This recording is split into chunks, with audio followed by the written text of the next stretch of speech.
Well, Hexaware's promoters have proposed to delist the company. To understand the rationale and key advantages, my colleague Kritika Saxena is in conversation with Atul K. Nishar, who's the chairman of Hexaware. Kritika, over to you.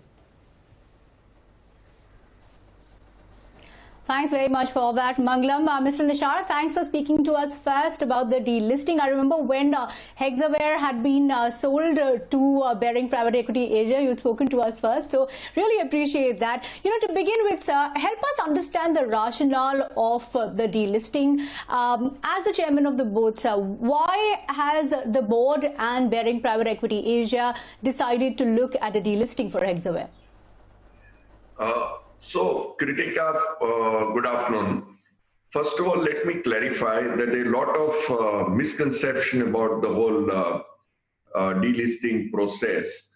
So, let me use one analogy that this is like a game where the board of directors are the referees, one side are the promoters and the other side are the shareholders. Neither side can lose in this, and either the game will result in a tie or a win-win. Now, the board, as you said, why we approved, we have taken the proposal of delisting to the shareholders.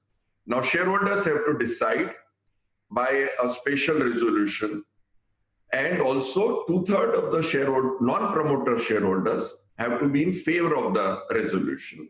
Then only the actual book building will start.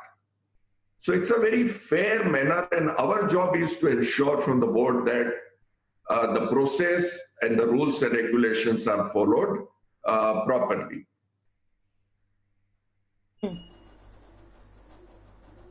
Okay, so have you begun your consultations with shareholders so far? Baring has about 62.4% stake, so that has to go up to 90% if the delisting has to be successful. What is the feedback so far from shareholders, and are you confident that you'll be able to bring that to 90%? So now the first step is the notice will go from company to all the shareholders, and only after shareholders approve, as I just mentioned, then the reverse book building process will start.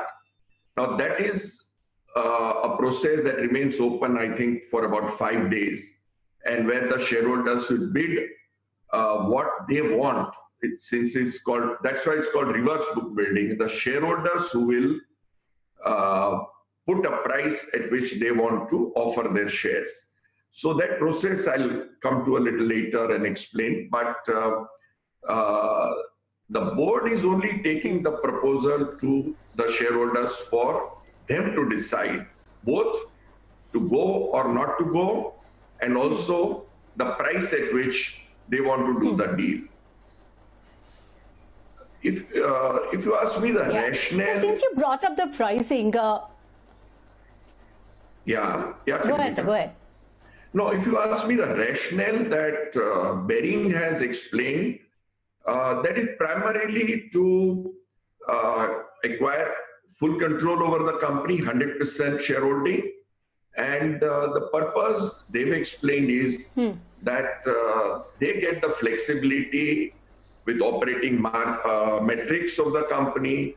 They have the flexibility to acquire any company, merge with Hexaware, and they can grow as they want without the public glare, without worrying about quarterly result and having the accountability every quarter to all the shareholders.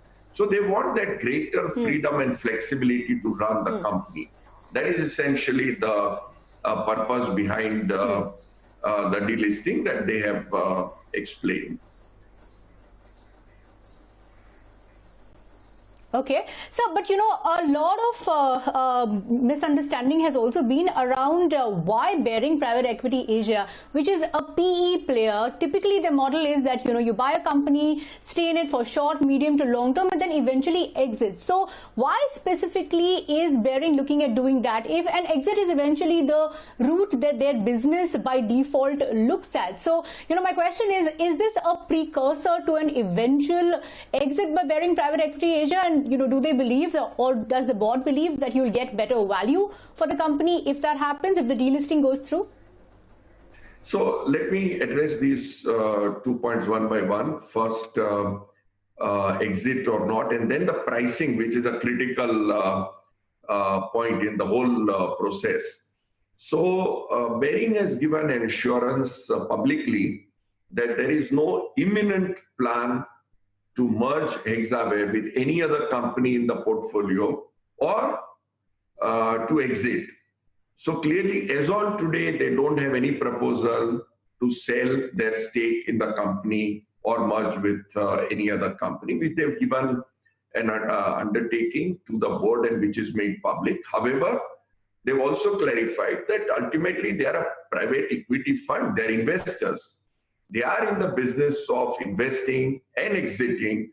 So it does not mean that they cannot do any transaction ever in future. But if you see, Baring has shown a lot of commitment to the company. It's already 6.5 years that they have been investors. So there is no imminent plan is what I can say based on what Baring has explained. Coming to the pricing, which is the most important thing in this whole process, once the shareholders approve, Baring will send a letter of offer to all the shareholders. And then shareholders will say the price at which they are willing to sell the shares. It is not the Baring that is deciding. It is the shareholders who are determining. So different shareholders can bid for different price. And the price at which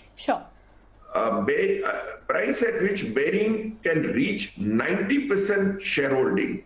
Today they are at 62, and whatever is the highest price asked for by the 90th percentile shareholder is the price they have to offer to everyone.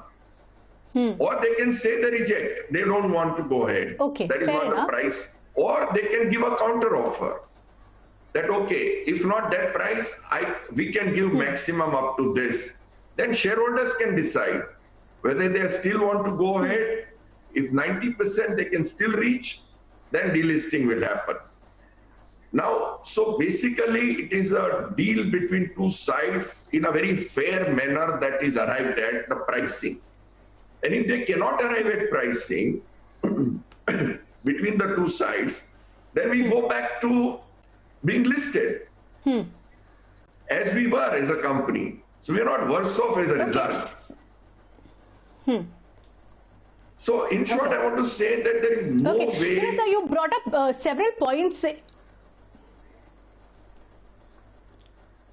Sir, you know, just to interject your apologies, you very honestly answered my question with respect to what lies ahead. If the delisting offer doesn't go through for whatever reason, is merger with NIIT an option that you could look at? You specifically mentioned that Baring is not looking at least in the immediate term. Later on, they could look at it.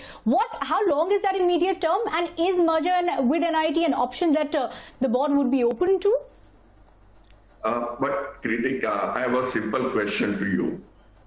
If the whole purpose of doing this whole exercise is to have a merger between two portfolio companies, then why go through this whole exercise? What is stopping Baring from going ahead and announcing today a merger between two companies which are in their portfolio? They don't need to go through this whole process, no? Okay. So the fact that they are going through this whole process... Yeah, I'm glad you clarified that, sir. Okay, so I'm very glad you clarified that, which is what I was asking, that if that doesn't go through, is that one of the option? But I take that as a very clear denial. Another point that I wanted to ask you, sir, do you believe that, you know, once you start, of course, the price discovery has to happen, the consultation with the shareholder has happened, the current reserve price is 285. By how much could you increase that up to? I'm trying to understand the purchasing power that Baring PE is looking at over here. So, Kritika, that is an indicative price. And shareholders are smart. They know what they should get. We have 6% retail shareholders. All the rest are mutual funds or foreign institutional investors. These days, even retail investors know very well what they should get in terms of in case of a delisting. You look at any company that even there is a rumor in the market of delisting, the stock goes up. So it's clearly something that shareholders look for.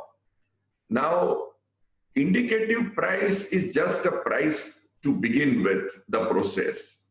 But shareholders can put their own price the way they want. And the two need not be correlated to each other. So it is for the shareholders to really decide the price they want.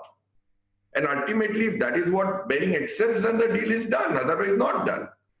So I don't think we should worry so much about the indicative price or the floor price as such. Right.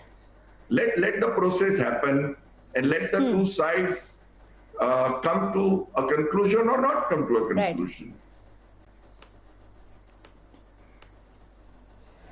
Okay, sir. Very glad that you clarified all those very critical points. Thank you so much, Mr. Nishar, for speaking to us first and clarifying some important areas as far as delisting is concerned. Of course, now once the consultation starts, the management is, as per compliance, won't be able to give the details. Thank you so much, sir, for joining in. So, Nigel Mangalam, a lot of important parts over there with respect to what lies ahead and what the rationale for the delisting is. Back to you guys.